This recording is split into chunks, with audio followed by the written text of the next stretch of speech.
మరి యేసు ప్రభు వారికి ఆయన సిలువ వేసేటప్పుడు ముందు ముళ్ళ కిరీటం పెడతారు, ముళ్ళు తల మీద దించేస్తారు, తర్వాత 2 చేతులకి 2 కాళ్ళకి కొడతారు. అవునా అండి? మరి తల మీద ముళ్ళ కిరీటము పెట్టిన మేకులను ఎవరు తీయాలి? ఎవరు తీయాలండి? ఎవరు తీయాలి ఆ మేకుల్ని? ఎవరన్నా మనుషులు వెళ్ళి అక్కడికి వెళ్ళి తీస్తారా?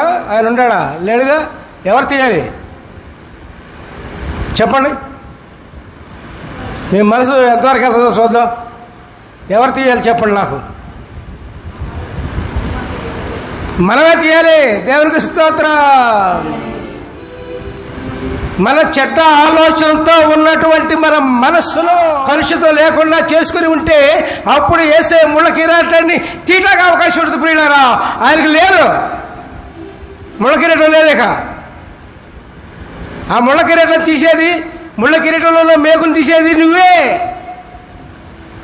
అమ్మో ముళ్ళ కిరీటం చేశారు, అమ్మో అమ్మో అమ్మో అని ఆడతాం కాదు, అమ్మో అమ్మో అని బాధ పెడతాం కాదు.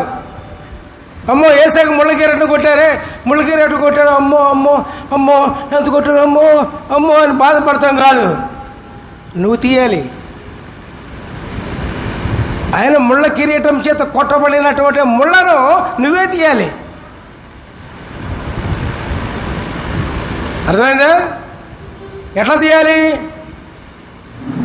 నీలో ఉన్న చెడ్డ తలంపులు, చెడ్డ ఆలోచనలు, చెడ్డ మాటలు అన్నీ కూడా తీసినప్పుడు ఆయన కొట్టినటువంటి ముళ్ళ కిరీటం పోతుంది.